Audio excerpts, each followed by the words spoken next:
So nobody should complain because money have been transferred. And at the end of the exercise, the individual enumerators and other census personnel will be paid directly through their bank accounts that have already been provided to our systems on their own accord. About the village elders and local administrators, payments will be done through the county census committee, and money have already been transferred to this effect. At this stage, I now want to appeal to all Kenyans to consider this as a patriotic duty and cooperate with the people involved in the exercise, in the enumeration, so that we realize maximum result. We are therefore saying to all Kenyans, jitokeze uhesabike. Asante sana. At this stage, I want to invite my colleague, the Cabinet Secretary for ICT and Information, Honorable Musheru, to come and take us through the bit in as far as utilization of ICT is concerned, in as far as how we are going to utilize and manage the information flow from the various areas to the headquarters, to our command center. Thank you. Welcome. Thank you, Waziri. Good morning again to you, media.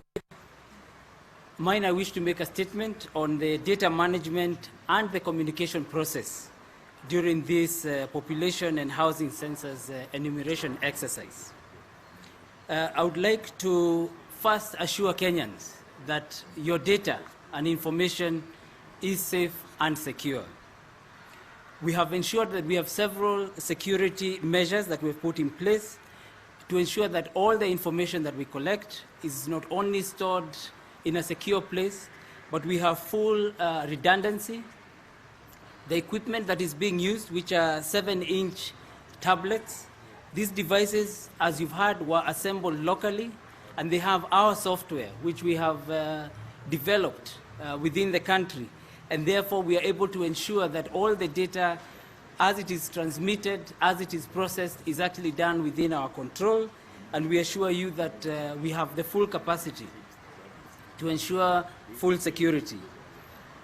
In order to ensure that the transmission of data is only coming from those devices, we have created a special network. And that network will only be used to send the data to all the data centers. You will not have other devices out there being able to transmit into our servers. So we're very sure that also the quality of the data coming is only coming from our own sources. The mobile devices are protected, as I've mentioned, and you cannot, the enumerators cannot change the software that is already there, and therefore we are fairly certain that the data we get will be the correct data, and that we will be monitoring on a continuous basis everything that is being transmitted, the quality, and ensuring that it is in good order. I also wish to, at this point, mention that we have sufficient data storage to ensure that all the data for all the citizens that is coming through will actually be stored in our multiple data centers. The requirement at the moment is for about 3 terabytes of data, but we have capacity now for over 40 terabytes. So we have more than enough capacity that is required. We have 3 data sites that we've put in place where we have our data primary site and 2 redundancy sites. And these are replicated throughout, so that even if one site is down, the others will continue to maintain the data. As regards the communication, that has been streamlined. This is the last briefing that we'll do as cabinet.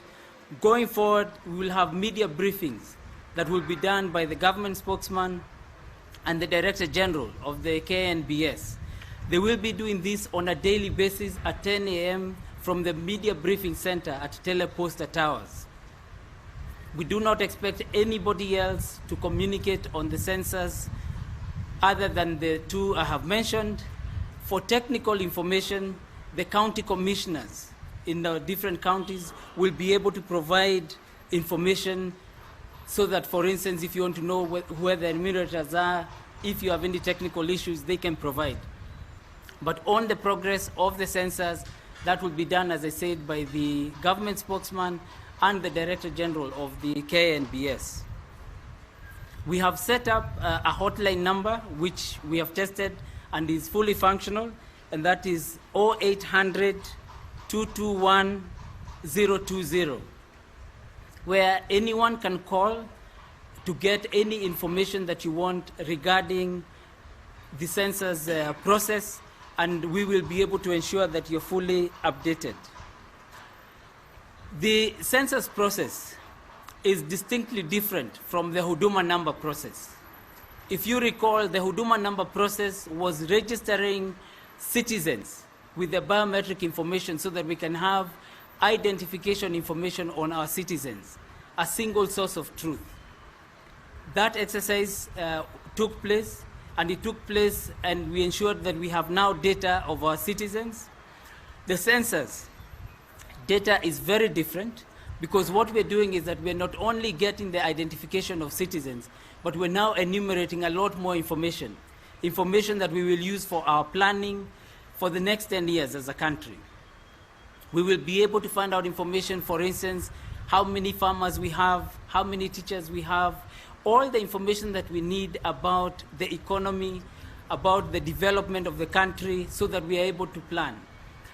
The way we conducted the Huduma number registration, we had only about 31,500 devices that we were using across the country. It was registering people, and we took a period of 3 months to do the registration. The census exercise happens on the reference day, which is the 24th, 25th, this is Saturday night, and goes on only for 7 days. We have over 164,000 enumerators that are out there. And therefore, the two exercises are fairly different. The information that we get is very important for us in terms of our planning and ensuring that as a country we're going to develop even better.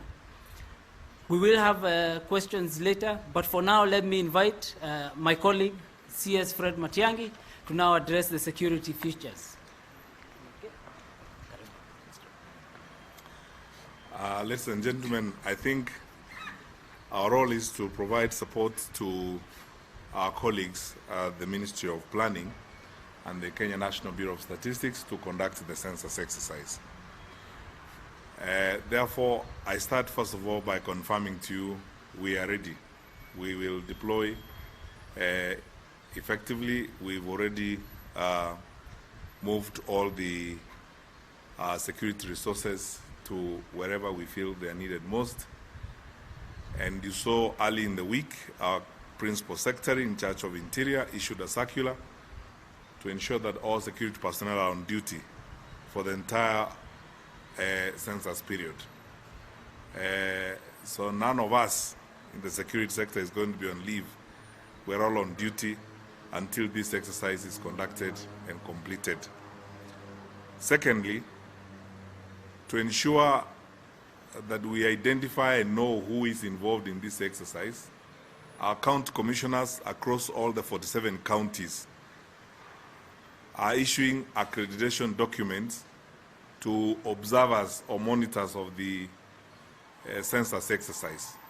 So if you are interested in observing or monitoring the census exercise, you have until 6 o'clock tomorrow, 6 p.m., to go to the county commissioner of the county you want to observe the exercise to obtain accreditation.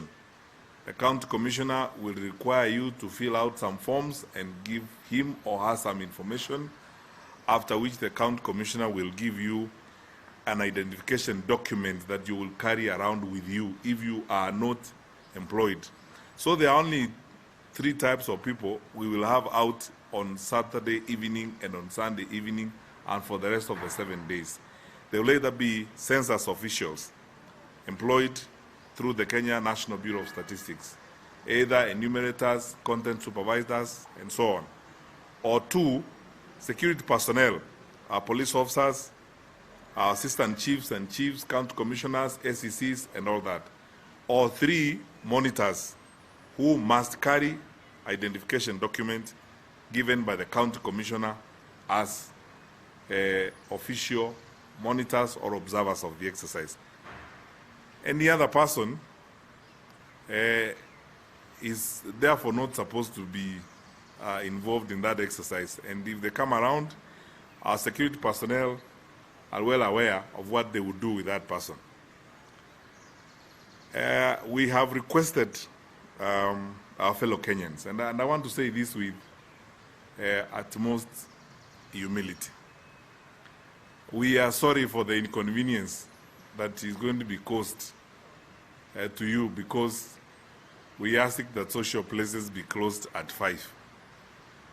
But look, my friends, we are in this interesting situation. We have to do this census, and it's once in 10 years. Once in 10 years. So we are asking you, because under the law, social places like bars are open at 2 on Saturday. At a personal level, I'm not supposed to tell you this, but at an official level, let me say this, because I will not encourage you to drink. But anyway, at a personal level, I'm saying you can go have your drink between 2 and 5 o'clock. And more experienced people tell me that if you are not satisfied with beer for 3 whole hours, then there's a problem with you. So by 5, then, proceed home so that you can be counted. And you can also watch Liverpool and Arsenal play at home with your family. Maybe they will have a chance they rarely have of watching a football match with you. And then we'll do the same on Sunday.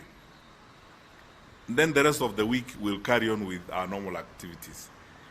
And then, as I said, I know and we understand some members of our society, and we absolutely respect their feelings. Feel that, they would like to be out longer. It's understandable, and as public servants, we want to say we understand that. But we want to persuade you also to understand that we do this once every 10 years, and we have this situation which we really have to go through. So you'll be happy to enjoy your company and social drink and everything else until 5 on Saturday and on Sunday. Just this once in 10 years, so that we can conduct this exercise. And again, as a responsible public servant, let me say, I'm sorry for the inconvenience caused, but now we have to carry out the census. So please, do understand that we have to do this. Some people are asking me through social media, can we revise the decision? No, we will not revise it. We are going to carry out census between 6 p.m. on Saturday 24th and 6 a.m. on Sunday morning.